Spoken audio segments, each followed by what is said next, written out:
What's going on there, kings and queens and everybody in between? It's your boy MNC coming back at you with yet another video. And I know the last time we discussed Overwatch 2, a lot of you thought I was a little bit of a doomy, gloomy roomie, a little bit of a doom poster, a little bit of someone who was a bit downtrodden and melancholy about the event ahead known as the Overwatch 2 launch, which is happening in less than 30 days. And I will say there is glee and there's some rays of sunshines and beacons of hope that can be found in my heart of darkness, sadness, and absolute vitriol towards Overwatch, apparently. And in the last video, we've had comments that were disagreeing with me, saying that, you know, they love Overwatch 1, they love the current way the balance is going. We've had some nice, healthy, heartfelt discussion, and some other people just wanted to call me hard stuck.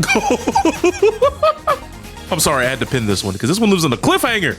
My man didn't even finish his thought, he was so mad. But anyway, I digress. The positives of Overwatch 2. Can we talk about the fact that we're getting a story mode? Like, I don't know how many of you guys realize this, but plenty of free-to-play games have come out, Halo Infinite, and they release, and the story mode campaign, the single player, the multiplayer co-op, not there at launch.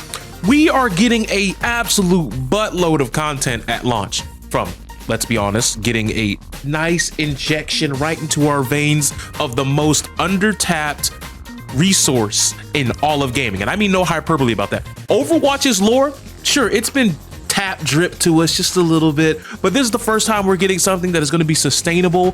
Big, huge lore drops, big exposition dumps right here on our plate for us to consume. This is the very first time in game that we're going to get a large piece of content, not just the same recycled PvE events, which have showcased they can build levels, they can put the lore in the game, and there can be replayability. Because if we're gonna have skill trees and different builds and scores and obviously, you know, finish times, there's gonna be missions where you gotta beat in a certain amount of time. We can speed run, we can have competition with our friends. Oh, we beat it this fast, we beat it on this difficulty. There's gonna be so many different ways to skin the cat of the story mode, especially where it's like, oh, well, I use this build. Oh, well, what do you use this build? And we can compare notes. And that is something that is really, really big on me when it comes to single player or multiplayer co-op things, where we can play it a multitude of times and it never has to feel the same. We can divvy it up, so to speak. We can differentiate our approaches to the tasks at hand. That's huge for me. So I am absolutely looking all in forward to that, 100%. Number 2, y'all realize we have a custom game browser at launch. You know how many games wish they had a custom game browser at launch? Now, granted, you may be saying most of it is going to be things that are going to be ported over from Overwatch 1, but let's talk about how just absolutely volatile and important this is. You could do anything from practice in-game.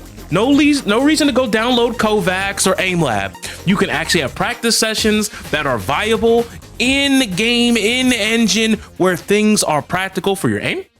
You could play games like Uno, Jenga, The Floor is Lava for movement tech practices. You can have Boss Rage. You can have absolute RPG element games. There you have Team Slayer, Juggernaut. There's literally a multitude, not just one, a multitude of different variations and builds of Mario Kart with items. Like the sky's the limit. How could you not look forward to a game that is going to bring that to you? Like, how can you not? How can you look at that and say, the game's just going to be complete wash, it's going to be terrible, I don't care?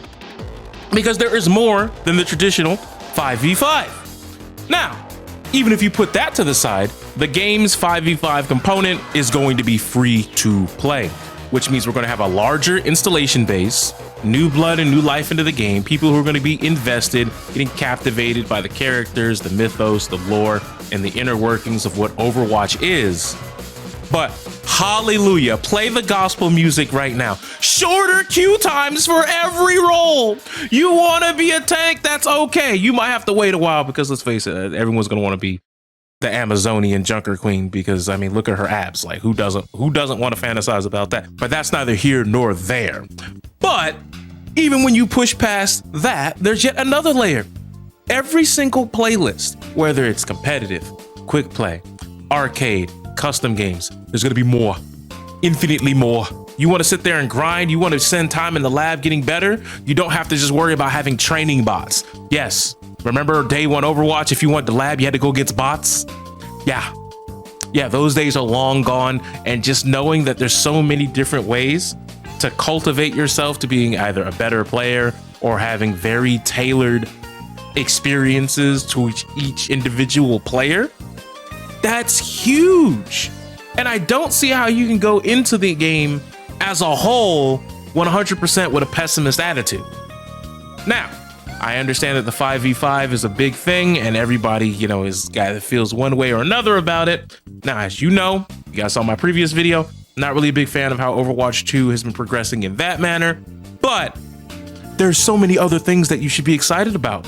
And I want to make sure that this video hopefully is shared as much as the negative video, because I know negativity sells. A lot of people are attracted to that. And I don't want to be the negative Nancy, but I just figured I wanted to get my thoughts out there. And once again, these are my thoughts. If you feel differently, feel differently. Wholehearted, I want us all to be individual thinkers on this channel. I don't want to become a hive mind YouTuber. If you feel different, feel different. That's okay. I want to make sure that is 100% clear and we're transparent about that. If you think, no, this is a crock of garbage, Overwatch 2, feel that way. Feel that way. It's fine. I'm not here to persuade you. I'm just here to get my thoughts into this microphone, into people's ears. If you agree, you agree. If you don't, we can discuss. Blah, blah, blah. We learn different strokes, different folks. I will say there is one small keynote that has come out recently, and I figure as though we have to talk about it. Heroes are going to be tied to the Battle Pass. And I know a lot of people are going to be very upset to hear that, but I got to be honest with you. It's a free-to-play game. They got to make money somehow. Now, granted, they said the heroes themselves will be tied to the free portion of the Battle Pass, but we don't know if it's going to be a super grind to get those characters, because there's a difference between having to play 3 to 4 hours and just get the Battle Pass level 3, 4, or 5, and you get the hero, as opposed to having a 100 level tiered Battle Pass. And if you want to get the hero, you have to get to like level 75, which is like a 20, 30, 40 hour grind. And let's be honest, a lot of us, whether we're working a daily 9 to 5, going to school, or, have family members we got to take care of, or just have a busy personal life, that's not necessarily going to be feasible for us to do. However, I know a lot of people are also saying, but it ruins competitive. If a hero is locked and we need that hero, then it's locked. And what if our player doesn't have that hero unlocked? Then we're screwed. Let's be honest. When a new hero drops, even in Overwatch 1, they were banned from competitive for 2 whole weeks. Now, once again, if it's Battle Pass level 5, level 10, you have 2 weeks when a character drops. 95% of the player base within a 2 weeks time frame is going to have that character, so it's not a big deal. However, on the flip side of the coin, if they try to make it to where they're incentivizing you to buy it, and that's the main way that they want people to unlock it, full stop, bad business practice. We definitely need to talk to about that. We definitely need to throw hands. We definitely need to vote with our wallet to say, nah, that's garbage. But the fact that can even happen, I understand that's a big negative. That's a little bit of a mar on the experience. I'm not going to try to downplay the severity of what that could potentially be. But given how Overwatch is in a spot where they need this game to succeed, it would behoove them to have it be like Battle Pass level 3, 4, 5, or 10 or something like that. And then when you buy the Battle Pass, most paid Battle Passes give you Battle Pass EXP for the purchase. So you get whatever Battle Pass level you are, plus 10, 15, 25 levels. And if that's the case, then you automatically get the character. I don't really see this as much of an L as a lot of people on social media have made it out to be. However, I will say this. If it is worst case scenario Doom Post or Armageddon, that is something that is big enough that could just hurt the entire multiplayer side of the game. But I digress. Overall, I feel like half the game is kind of like, not really worried about that.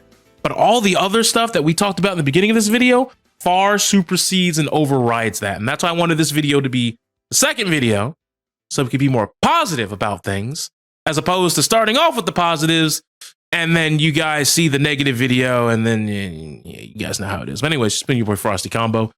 Hopefully you guys have a great set of games and an even better day and have a great weekend. The Gizmo Multiverses montage video will probably be out Sunday or Monday. It really just depends on how my schedule is. If it's any later than that, follow me on Twitter. You guys know the way, and you guys will see what I have to say.